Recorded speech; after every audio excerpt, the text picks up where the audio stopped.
So welcome everyone to our 5-day meditation challenge on laughter, gibberish, and zazen. As you can see, the tagline of my work is meditation in the marketplace. In the marketplace, it's a little difficult to meditate, but if you can meditate, your enlightenment would be much stronger. Your awakening would be much stronger. It's very easy to meditate in the isolation, on the mountains, near the ocean. But to be rooted in meditation, in the craziness and the chaos is the real deal. I'm going to quickly show you a couple of slides on some of these topics.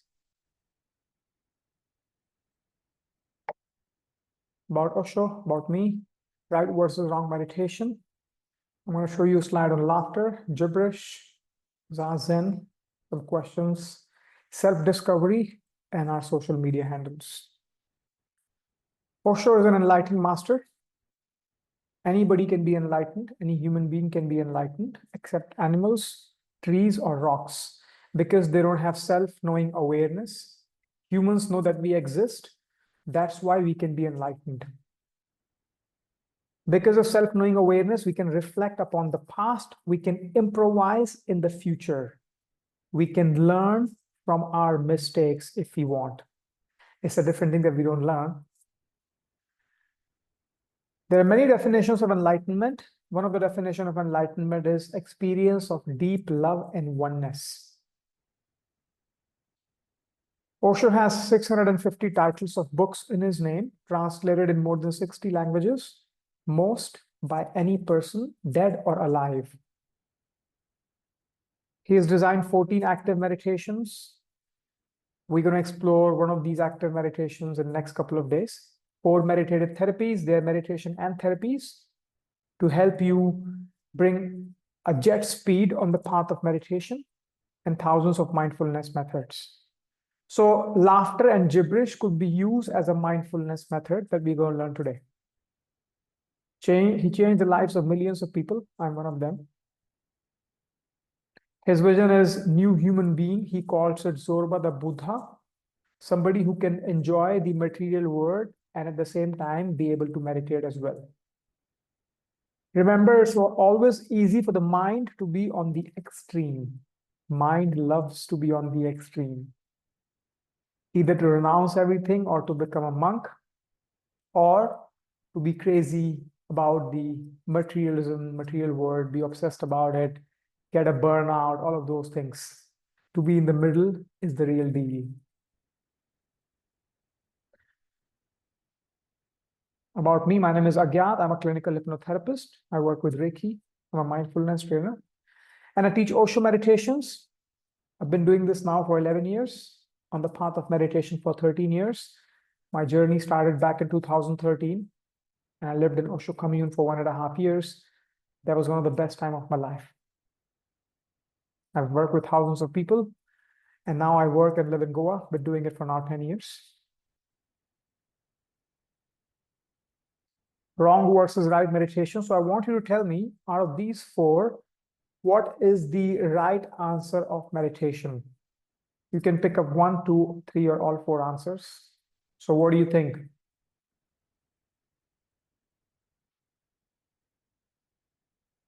Saurabh, what do you think is the right answer? I know Sumit knows the answer. I feel none of it is right. You remember this. Yeah. It's a trap. None of them is the right answer. That's true. You'll get a chocolate when you come to Goa. Thank you. Elimination round. Focus and concentration is not meditation. These are qualities that you may have, you may not have. Your ability to focus and concentrate might increase as you become a seasoned practitioner and a mindfulness practitioner eventually. There are methods and techniques to help you improve your focus and concentration, but it has nothing to do with meditation. Freedom from negative thinking is also not meditation, because negative and positive are not two. They're part of the same energy, like night and day, men and women, happiness and sadness. Stopping your mind from thinking. This is a classical one. A lot of people are tired of their mind, so they think they would take a refuge in meditation and stop their mind from thinking. That's also not true. Mind does stop at some point of time, but that's not the objective of meditation. So what is meditation? For the right definition of meditation, let's listen to Osho. There's a 2 minutes quote. He's going to talk about meditation. Let's see what he has to say.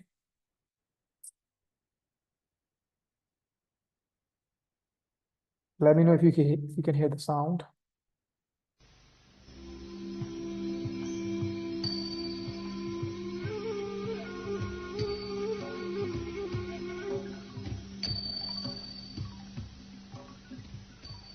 Watching is meditation. What you watch is irrelevant. You can watch the trees, you can watch the river, you can watch the clouds, you can watch children playing around. The object is not the point. The quality of observation, the quality of being aware and alert. That's what meditation is. Whatsoever you do with awareness is meditation.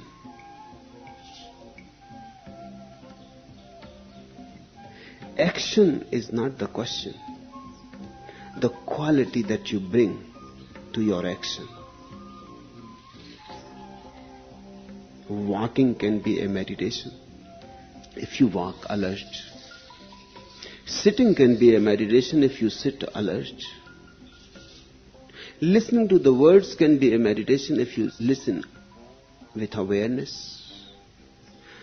Just listening to the inner noise of your mind can be a meditation if you remain alert and watchful. The whole point is one should not move in sleep. Then whatsoever you do is meditation.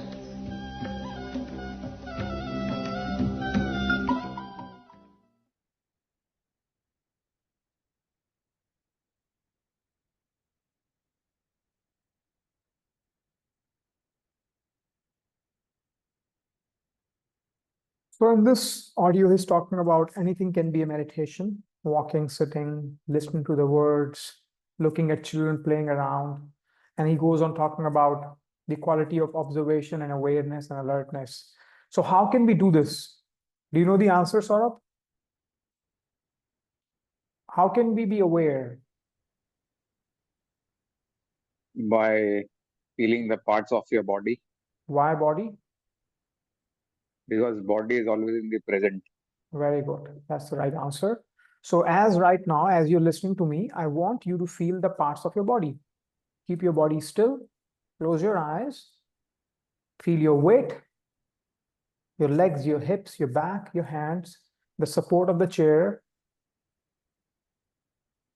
Sounds around, my voice, taste in your mouth, your eyes, and maybe your breath. Include all the senses and remain open and stay with the body.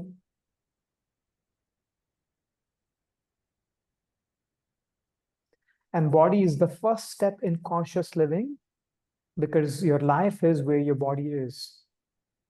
So connecting with the body helps you to be in the present moment. Being aware of the body helps you to be in the present moment, and that's what meditation is, being aware and alert and watchful. Once you get stronger with this, then comes the second step, which is the mind. Mind has 4 layers: thoughts, emotions, feelings, and moods.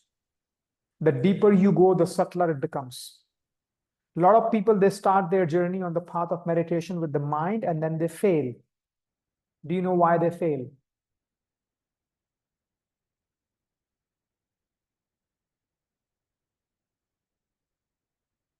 Because mind is invisible, it's subtle.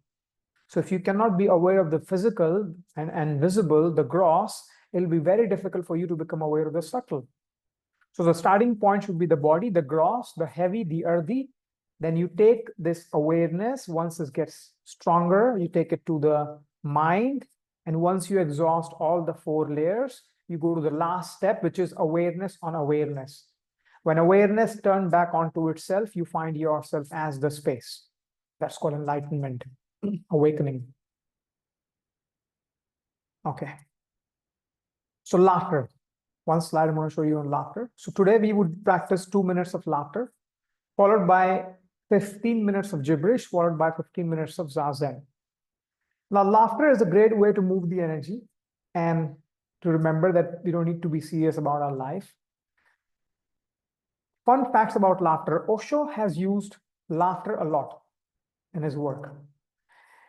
Some fun facts: when you fake your laughter, your brain does not know that you are faking it, and it still produces endorphins that makes you feel good about yourself. So you can trick your brain.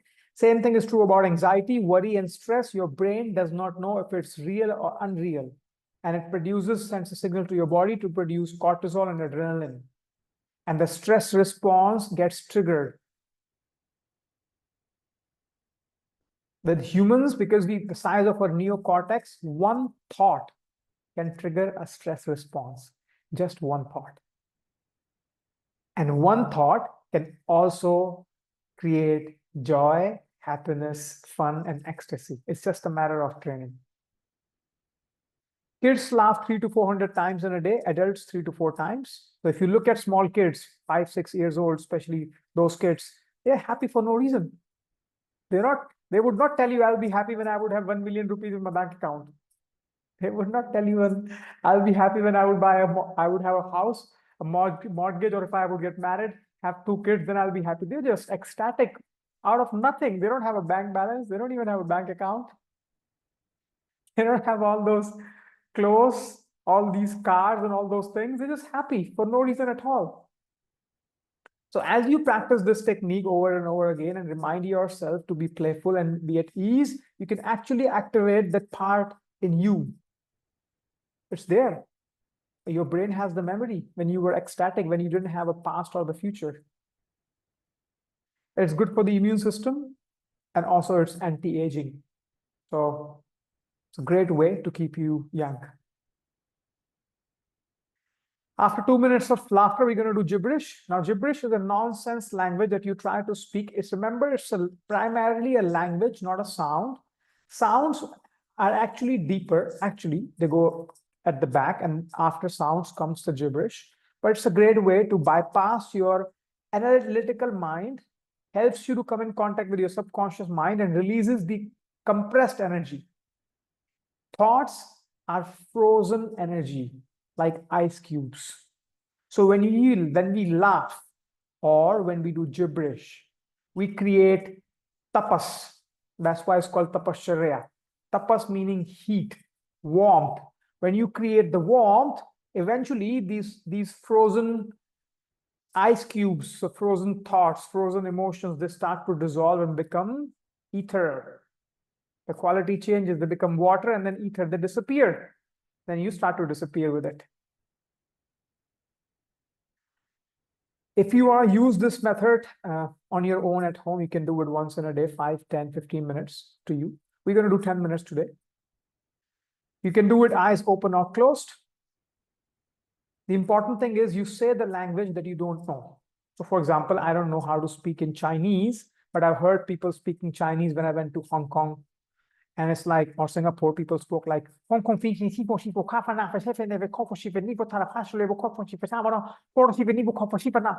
my gibberish in Chinese. And then as I would get the hang of it, I go into a flow. I might change it to some other language, or maybe a nonsense language that I don't even know what I'm talking about. Could be like this.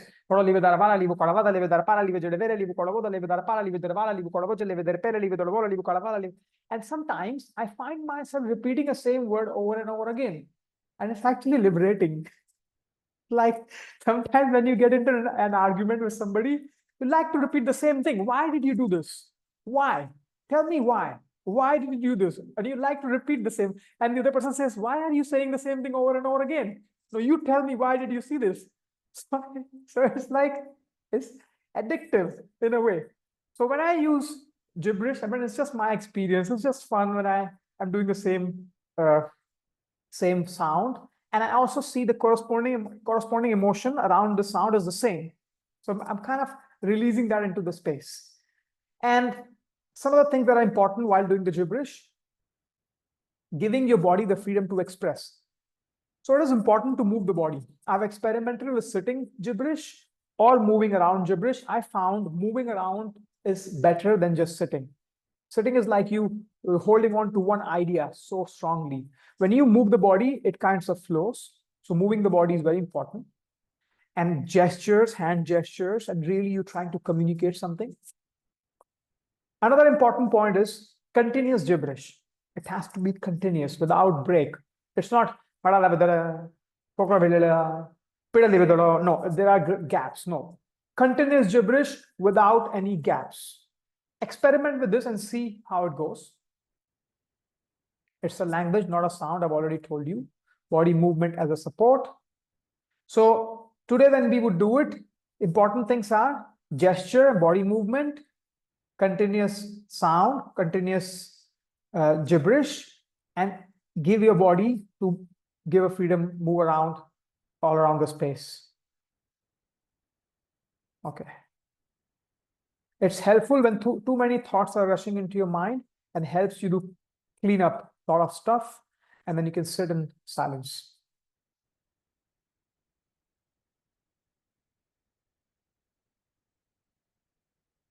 Zazen, Zen meditation. It's one of my favorite technique. It means just sitting. You can sit in any posture out of these 6 postures. The important thing is body has to be really, really comfortable. Meditation in Hindi means dhyan. Gautama the Buddha made meditation very famous because he helped thousands of people become enlightened, and he also spread meditation all around the world. There is a very famous religion that was born out of Gautama the Buddha. During his time, meditation spread from India to China. So the word dhyan became chan in China because of language. And from China, it traveled to Korea and Japan, and that's where in Japan it became Zen. So dhyan, chan, Zen. So Zazen word comes from Zen. Types of Zazen. These are the photographs of different Zen monks sitting in a Zazen posture, practicing this technique. You can do it with eyes open, looking at the space or the wall. That's one kind. Second is eyes half open, half closed, looking at the space or the wall. Third one is eyes closed. In my experience, eyes closed one is the easiest. With the eyes open and with the eyes half open, half closed is quite difficult. But you can experiment with anything. We're going to practice the one with the eyes closed.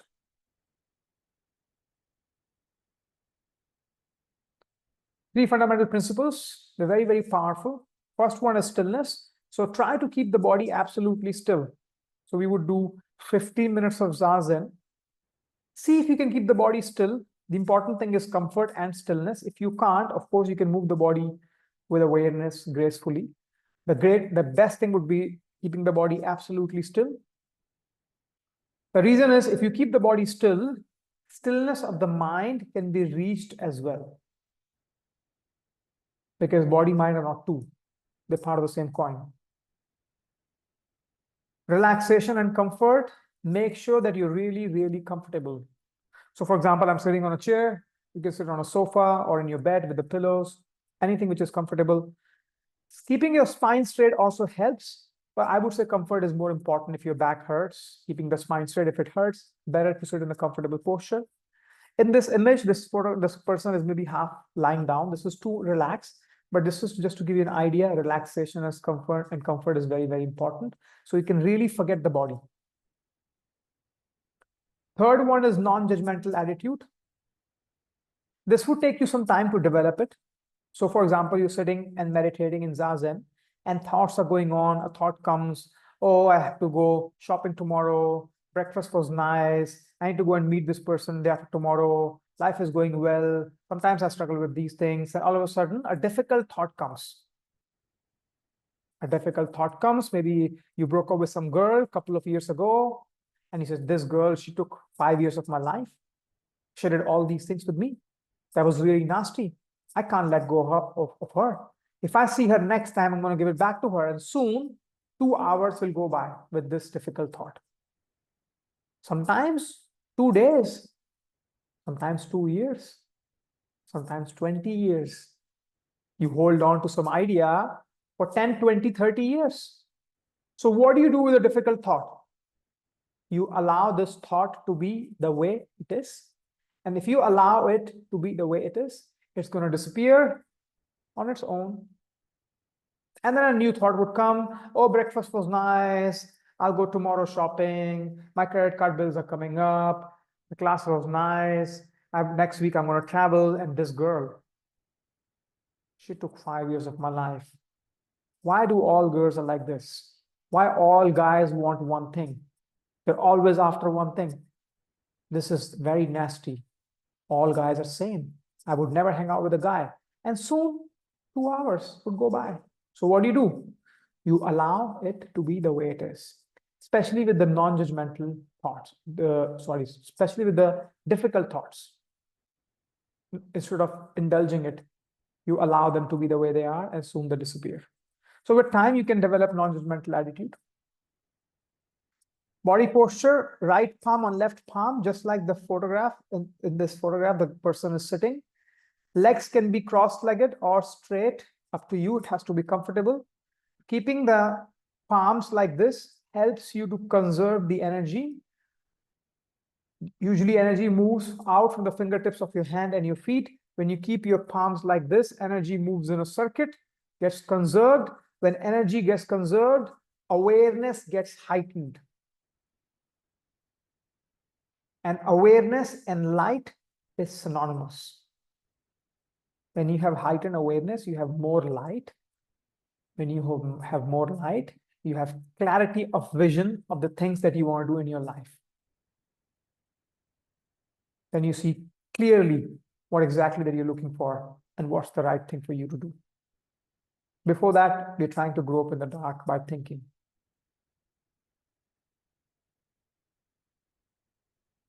Any questions? No. No questions. Great. Self-discovery. It'll be great to practice 5 minutes Zazen twice a day. You can start with 5 minutes and gradually increase the duration for next couple of days. Best times are first thing in the morning and last thing before you go to sleep. If you find it difficult during these times, then you can do it anytime during the day. But these are the best times. If you use Instagram or YouTube, please follow our page. It's Meditation Retreats with Agyatt. And we're going to keep on posting some amazing content that can help you to go deeper into meditation and silence. I hope you enjoyed this video. Thank you very much for watching. Have a nice day.